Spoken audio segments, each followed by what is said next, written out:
the intimate music, background music, or The crying?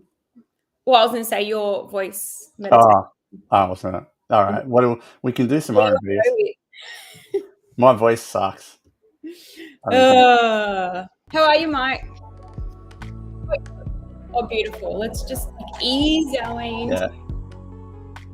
Just need to chill music, a bit of chill music. That's nice. Good morning. No, that's stuff.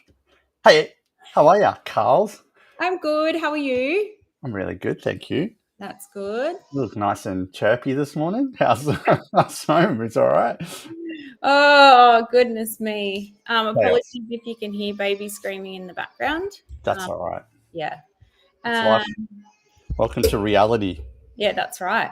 Where exactly right. We show everybody what real life's all about. It's not about being plastic fantastic. It's about being in the trenches. Yeah, me and Ez are good at that, aren't we? Yeah, that's life, mate. Yep. It's jumper weather down here, and it's looking like you're nice and sunny up your way. I think I'm just hot and flustered.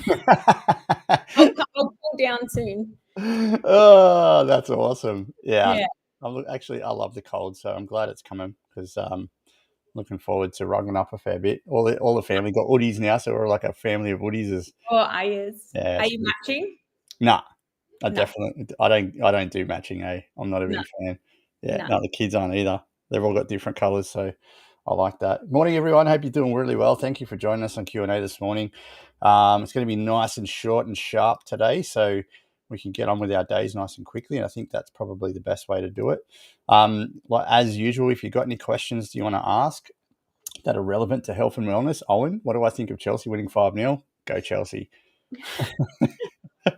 I've got to give him a little bit of credit. We haven't won much lately, so it's good to see. Yeah. Let's start off with one of a really good question. I can only train twice a week. Do I have to train to failure to build muscle? I can only train twice a week. Do I have to train to failure to build muscle? I like this question because this is a lot of women's reality, right? Yeah. So I would start off by definitely saying that 2 days or 1 day in the gym is a lot better than 0, obviously. Yeah, correct.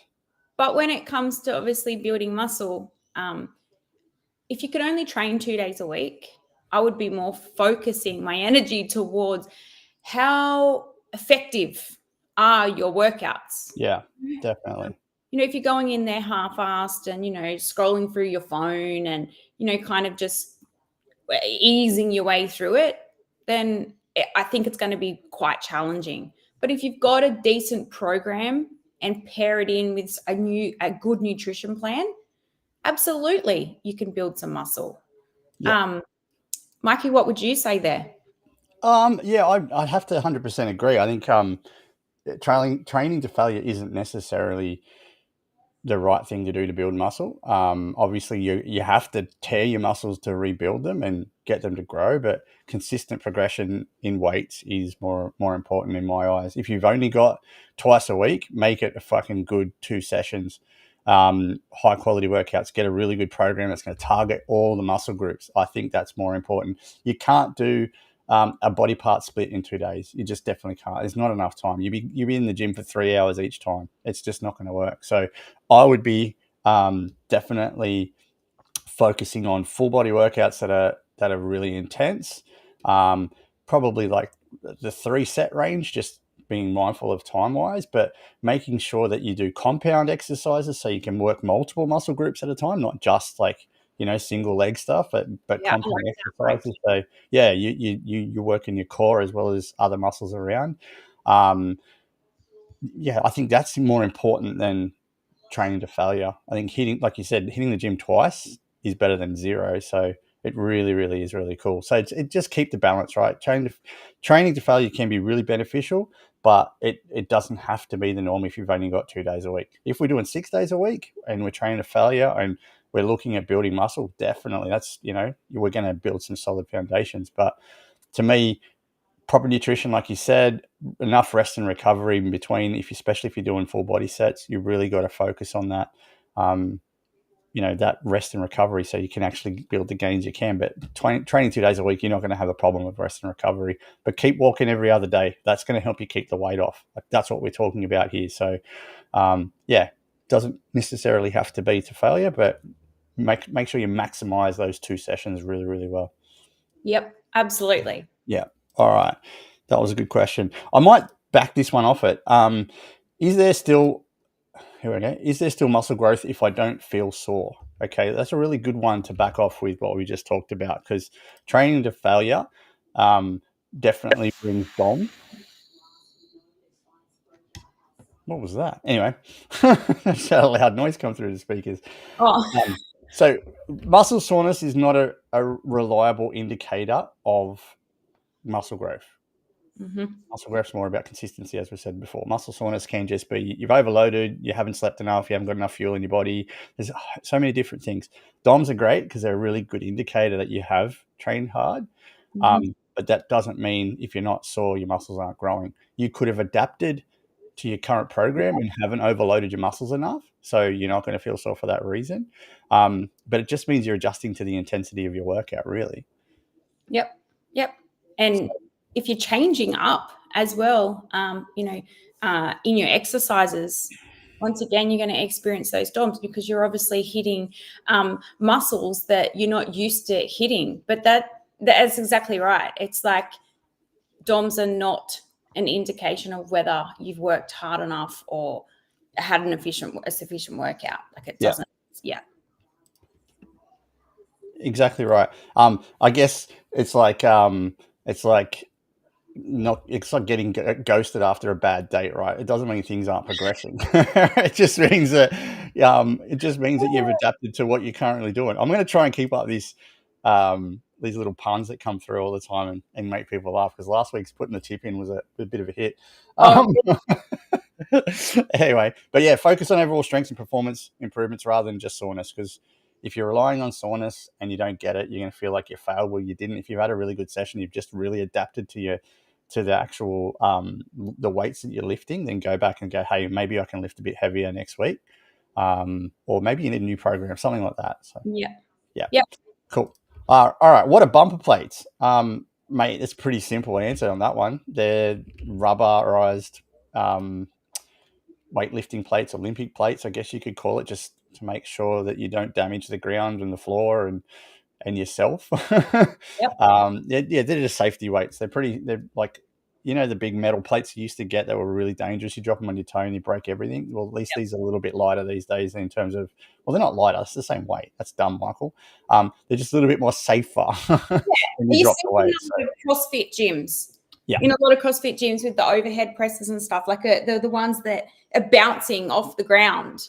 Obviously, with your normal metal plates, that's not going to happen. You're going to end up with some crushed toes. But that's basically the difference. Yeah, exactly right.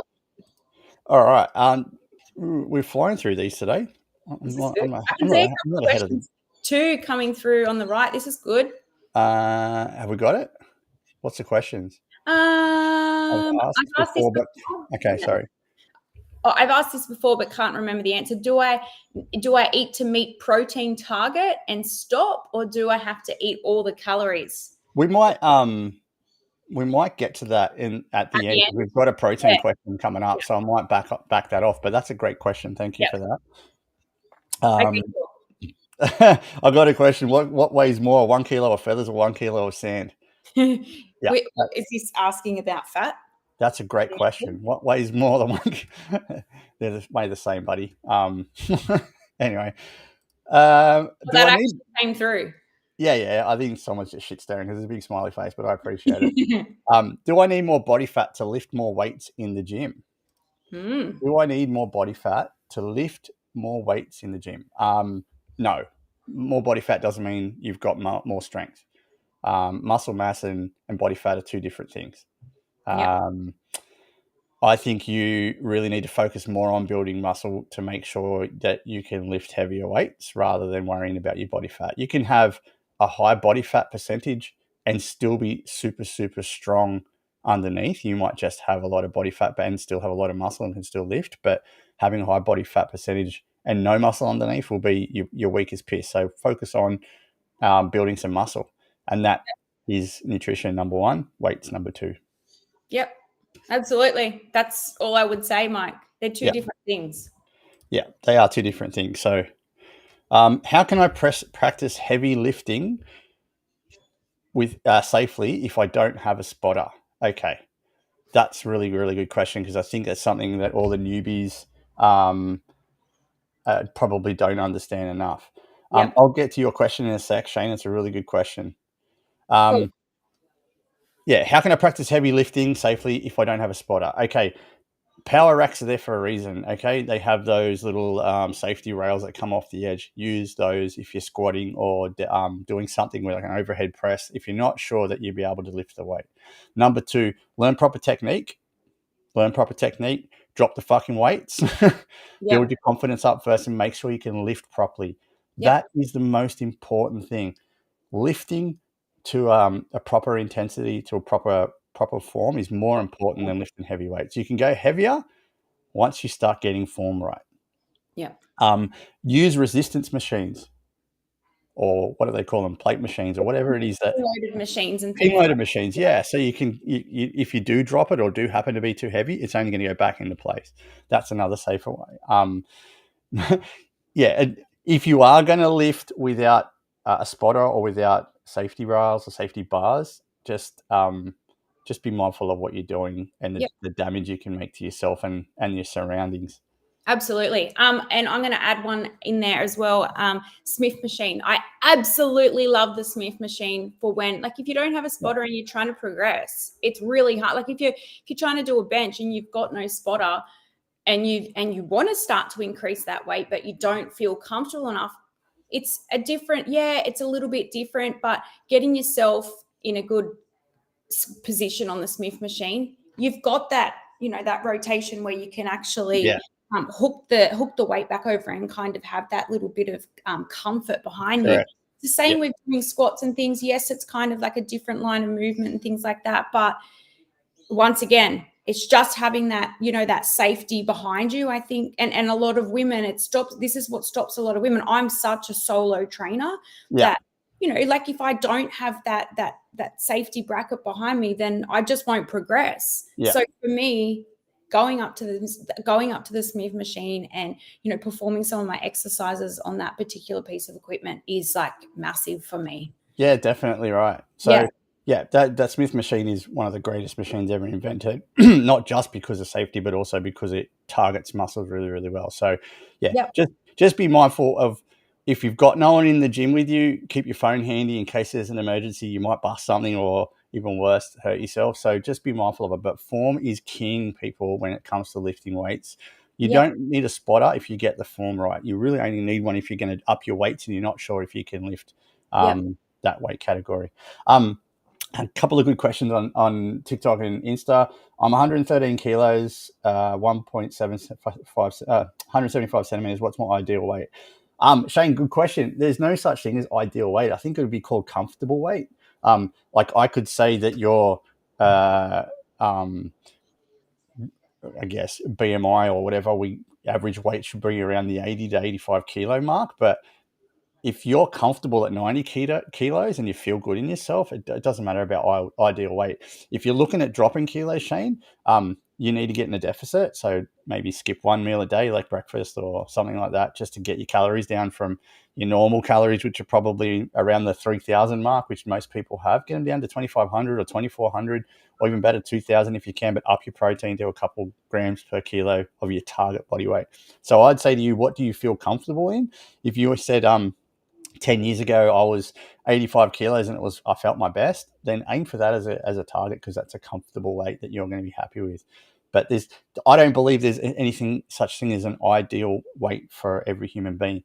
If it was for me, I'm 82 kilos. I'm almost 6 foot tall, and my ideal weight is 75 according to the doctors. But I am not going to, when I'm 75, I look like a freaking giraffe. It's ridiculous. So at 82 kilos, I've got skinny legs as it is. I don't need to be any skinnier. But at 82 kilos, I feel really, really good. I've got good muscle mass. I feel really cool in the way I feel. So 80 to 83 kilos is my ideal weight. That's where I feel comfortable.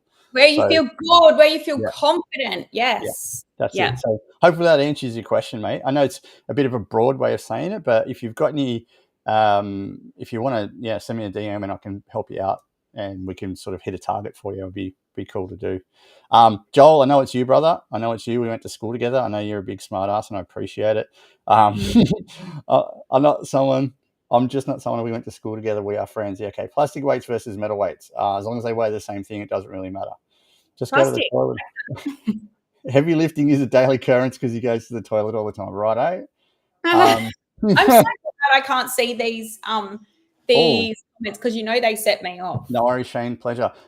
Good question though, right? Don't forget to tighten your weight ends if you're at the gym lifting by yourself without a spotter, because you do. If you can have unbalances, the weight will come off and you can injure yourself. That's a fucking great point. With the Really, collars, are you big pardon? talking about the collars? Yeah. Like, Who are these legends? Are these legends throwing tips in here? yeah, sorry, Joel, I went to school with it on Instagram. Some great points. Calories ran up the last 5 weeks when I finally quit smoking. Well, dude, that's going to happen. So start swapping the nasty things for some carrot sticks and stuff that's going to fill you up. Protein, hit protein if you can. Have some stuff in your fridge that's easily accessible when you quit smoking, so you can grab that habit and replace it with something good. The Smith machine is going to be a game changer for me now. I know how to use it. I've been lifting and able to up my weights, but knowing my form hasn't been right, now going back to basics and using this machine to readjust and help me correct my form. Is Eden, this that's fucking Kel? awesome. And I was this going to is, say Eden or yeah, this Kel. is coming from someone who's improved every Men. aspect of her life, but Yeah. her headspace, and you can see it in her eyes, Carls. Every time I've seen her in the last couple of weeks, like her focus is laser. It's really, really cool. I Yep. absolutely love it. So, yeah, it's really good to know. Hey guys, I'm just getting started here in Texas with you guys with my meal plan. Legend, kick ass. I hope you do really, really well. All right. Next question. I'm getting leaner, but my scales says I'm gaining weight. Why? Okay. So many things to unpack here. Where do we start?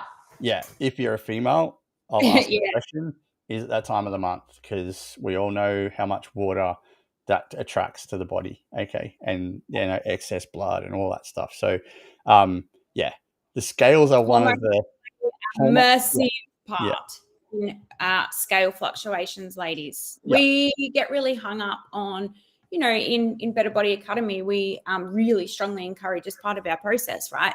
Our yeah, women come in and we do a Sunday check-in.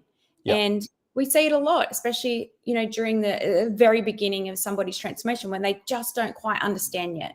I've tried really, really hard all week. I've eaten really well. I've trained. I've done this. I've done that. And then it actually is really deflating when you step on the scales and you see the number go up. yeah, It definitely. and then we start to, we unpack that and then we start to overthink like this shit just isn't working or whatever it is. And it ends up in results of like, we feel like we're failing, right? Yep. And that's where that downward spiral goes. There's so many reasons why your weight, your number on your scales has gone up. Exactly what you said, Mike, about water retention. Our bodies hold on to more water during different phases. Whether or not you've done a poo, right? Or how hydrated you are, toileting situations. Yeah, 100%. Yeah. Sorry, you're getting some good comments come through. I just really Cool. need to, reinforce Throw it. them in there, guys. Yeah, what you're saying, Carly, is 100% true. The biggest enemy we face in weight loss or transformation is the scales, because we cannot get consistent results. You could be the most strategic dieter, weight trainer, down to the gram that you measure your food on. You have one excess little bit of processed foods that has a high salt content, and all of a sudden your water levels up. You go to weigh yourself, you put on half a kilo, let's just say, for around, you get deflated if you've worked so fucking hard to bring your weight down. The scales are the only thing we can use besides to take measure for your waist and other bits and pieces to measure your results, and photos, by the way. But the scales, they suck a lot, but we do need them to be able to monitor and maintain. Serve a So purpose. Yeah, I'm getting leaner, but my scale says I'm gaining weight. Cool. You could be gaining muscle. You could be high up in your protein count. All of a sudden, you're weight training a shit ton, and you are gaining muscle, which is really, really good. So don't use the scale as your one and only thing that you use to measure yourself. Photos are more important. Your fucking pants. Like, there's nothing better as men when you put a shirt on and your fucking arms feel really tight because your biceps are growing, or your chest, right? It's a great feeling.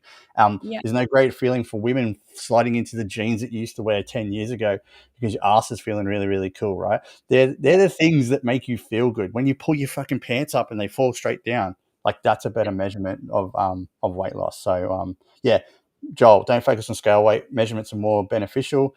Weighing at a consistent time. Yeah, definitely. But dude, always remember, what happened the day before definitely determines what happens that morning if you weigh yourself.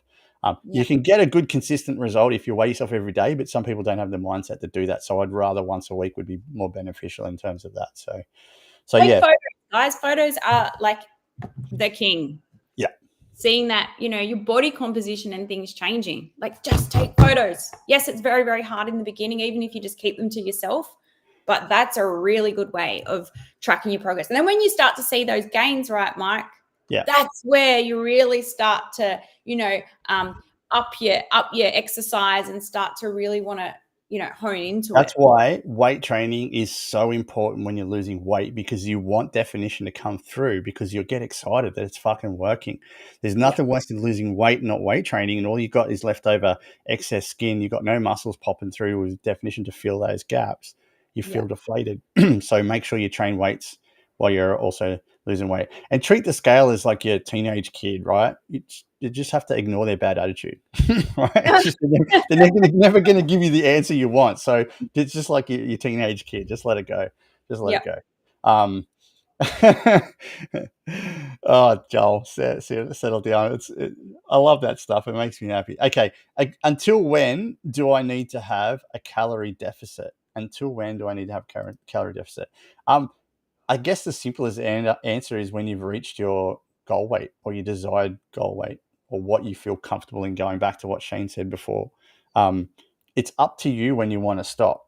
Most of the time, you'll get a great indicator of your maintenance level when you plateau. What I mean by that is when you sit at, say, a weight for 6 weeks where you're still hitting the same calorie target, you're still training the same, you're still walking the same, but your body's just adjusted, your metabolism's going, hey, I'm cool with this. I'm not going to take any more off, or I'm not going to add any more on.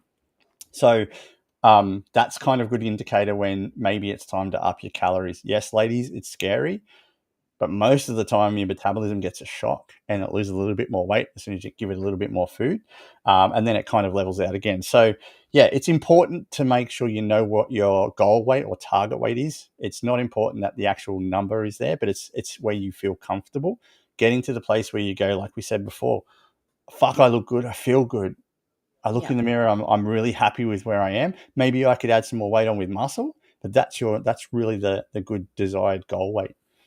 I like that point you just made. Also, another indication is you want to start to build muscle, you need to increase your calories. Like, if you really want to start building some serious muscle, you're going to find it really challenging to build muscle when you're in a calorie deficit. Yeah. So you need to start to up them, ladies. And like I said too, Mike, like sometimes it becomes a real mental game. We see it all the time, especially when, men and women are reverse dieting and the rest of it.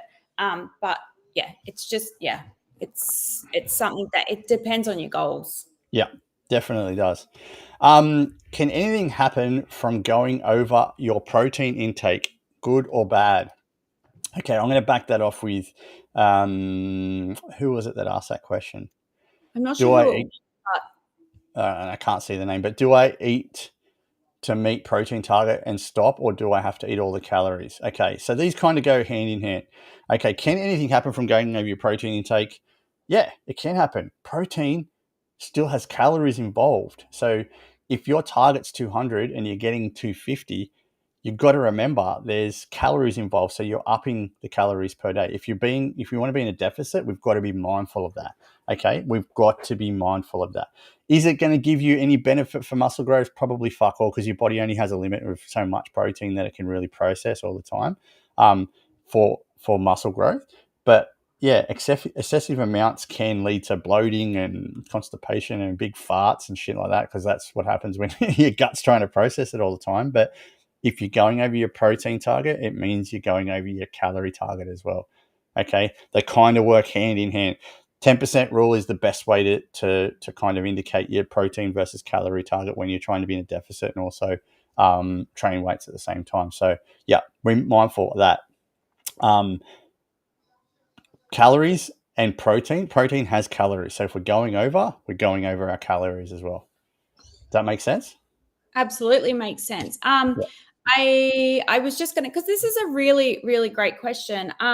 And a lot of women ask it, and usually, like, once again, everything comes down. It's such an individual journey for everyone. Like, a lot of these questions, like, it depends, right? Yeah. If like, for me, the advice, as I'm very much like you, Mike, if you have a goal of fat loss and you want to lose weight, and you're sitting at, and that'd be ridiculously silly, but if you're sitting at 50 grams of protein at the end of the day, and you're trying to hit your targeted amount, you're going to be well over in calories. So if you're wanting to lose weight, stick with your calories. Yeah. But you need a good plan in place as well. When I'm saying this, you need to know your targets for your specific, whatever it is. If you're wanting to build muscle, hit your protein target. Like, for me, like, if I hit my if I'm sitting at my calories but I haven't hit my protein target, at the moment, my goal isn't to lose weight. It's to continue to build muscle. So Yeah. those few extra calories, for me, I'm going to hit my protein target. Yeah, exactly right. Coming over, 200-300 calories, for me, it's not really going. I'm lifting weights enough to allow for that.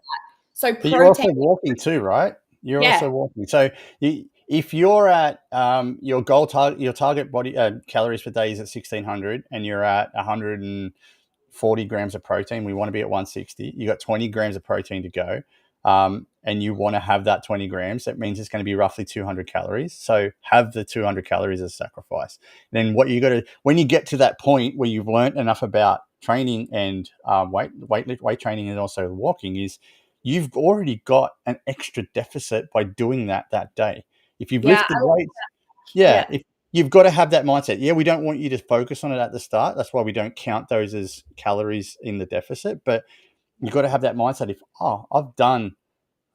I've done my 10,000 steps, which is about, say, 200 calories. Let's just round it up, right? Cool. There's 200 calories you've already banked yourself. I've done weight training today. There's another 150, 200 calories. So you're 400 in excess already. And to sacrifice 200 is not really going to affect your calorie deficit. So yeah, think of it that way. Like, use simple maths, guys. It's like a bank account. You got to budget and balance it. Yeah. Keep it simple. Yeah. You like 100%. simple. Yeah. All right, cool. Last question. So we've got one here. What's more important to aim for, calories or protein? Protein. Protein target is most important. Yep, 100%. Is it easier to get gains when you're skinny or when you're on the larger side? Okay, that's a really cool question. All right. Didn't we just have a question like this? It was to do with, I'm getting leaner, but my scale says I'm gaining weight. Oh, Yeah, okay. So is it yeah. easier to get gains? So obviously build muscle when you're skinny or when you're on the larger side? Okay. This is my personal opinion. People on the skinnier side, I hate that fucking word. Okay.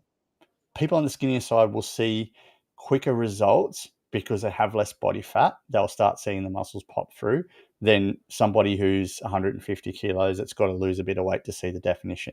Okay. It's not easier to get gains. It's just more visible. The results are quicker in terms of what you see in return. Because if you're, for example, 150 kilos and you have to lose, let's just say 50 kilos to get down to a weight that you feel good, you're not going to notice the muscle growth as much as somebody who's 60 kilos and needs to get to 70, because you can't physically see it. Okay, you might feel it underneath because if you flex, you'll feel the muscle come through, but you won't see it. So, in terms of a visual representation of where you're currently at in terms of like seeing the results, a skinnier person will see the results quicker just because they don't have as much body fat. Hope that makes sense, right?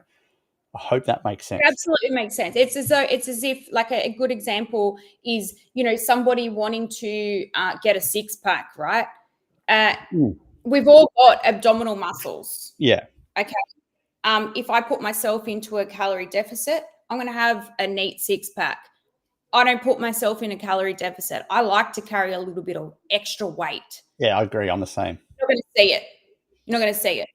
Yeah. So we've all got the muscles there. We've all got the muscles there. It just really depends. Yeah, like you said, like if you can see it or not. That's right. And the other thing with 50-kilo person isn't building muscle. You have muscle building. Yeah, correct. But also anyone that's 150 kilos will generally have a higher muscle mass because their muscles are growing to carry that excess weight. Why do we see a lot of bigger people who have stronger legs, calf muscles that are really defined? Because they're carrying that extra weight. Their body over time has had to adjust in progressive overload. It's the same as a gym. They're basically a walking gymnasium, right? A walking gym. They are carrying excess weight. Their body has had to adjust. Their legs are carrying, I'll talk about most guys and girls have their weight on their gut and their hips. So their legs are carrying that excess weight. So they're building muscle unbeknownst to them purely because they're in progressive overload. So in terms of... Have a look at the women and the men in your life, right? The people that are most likely to end up with osteoporosis and things are smaller framed people, and that is because not enough muscle we're mass. carrying less, like you said, like we're not as much of a walking gym as a heavier type person. So when you are that bit heavier, your bones and your muscles are getting that a constant tension put on them. So this is why a lot of smaller framed people end up with osteoporosis over bigger framed people, if that makes sense. Yeah, correct, because of that muscle mass. So I guess the moral of the story is, regardless of the age, weightlifting is fucking beneficial for you for longevity in terms of your being able to do normal shit without the fear of something popping. That's why I train. I want to be in my 80s and 90s and still be able to bend over, pick my grandkids up, do all the things that I can do now without worrying about something's going to go. That's my goal. That's my absolute goal. Mike, you do like babies. I said grandkids. I didn't say grandbabies, did I? I don't do babies. Smart ass. I like it. No, kids that have got, around about 1.5, 2, that they've got a personality, I can interact. But before that, it just slabs of skin and bone, and that's it. So don't go back to the point. Is it easier to get gains? It's easier to see gains when you're on a smaller frame, but the bigger frame people are definitely already got a big muscle mass underneath. So don't discount the fact that you have already got muscle mass there. Okay. Yep. Cool. That was good. That was fire today. Thank you guys for all the interactions and the live questions. It was really, really good to see. Can I just shout out to Coach Ez for minding my kid? Yeah, this is the first Q&A. My kid's like climbing on my head or across the table trying to get through to the computer, Mike. I was like, I turned on the computer and I saw your profile come up with no one in the background, and I heard the kid scream, and I was like, oh fuck, poor thing's gonna be like fucking stressed out again. But it's turned out good. Thanks, Ez. I really appreciate it. Also, I just want to say a big thank you to everyone that turned up on the weekend to the Stomp, and all the guys that I had a chance to connect with at dinner on Saturday night. The greatest thing a coach can have is connection with his clients.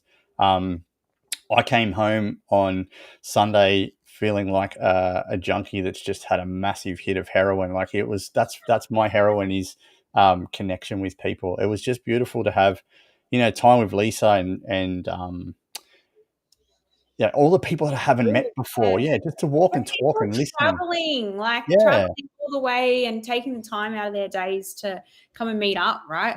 Yeah, and it's just nice, like having a gym session with Sharon and Renee and just busting their shoulders because they're being smart asses about my calves. Like, there's no greater feeling than being able to just connect with people. So as a as a coach, but also as a human that loves that stuff. I really appreciate everybody that came along.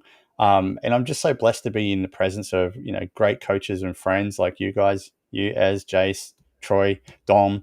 Like, it's a wonderful feeling. Cords, like, I got to spend some time with Cordia and I haven't done it for ages. It was just good to sit on the beach and chat while Jace was running around with his kids and, watching him be a great dad. It's a good feeling, right? It's a good feeling. It just goes to show that the more effort you put in yourself, the more effort you can put into everybody else. So don't discount that. Nice shout, Mike. I like that. Yeah, it was beautiful. All right, guys, thank you for joining us. I'll see you same time next week. Carl's, enjoy your little trip away with Esmeralda. Thank you. Thank you And very much. talk soon. Talk soon. Bye-bye.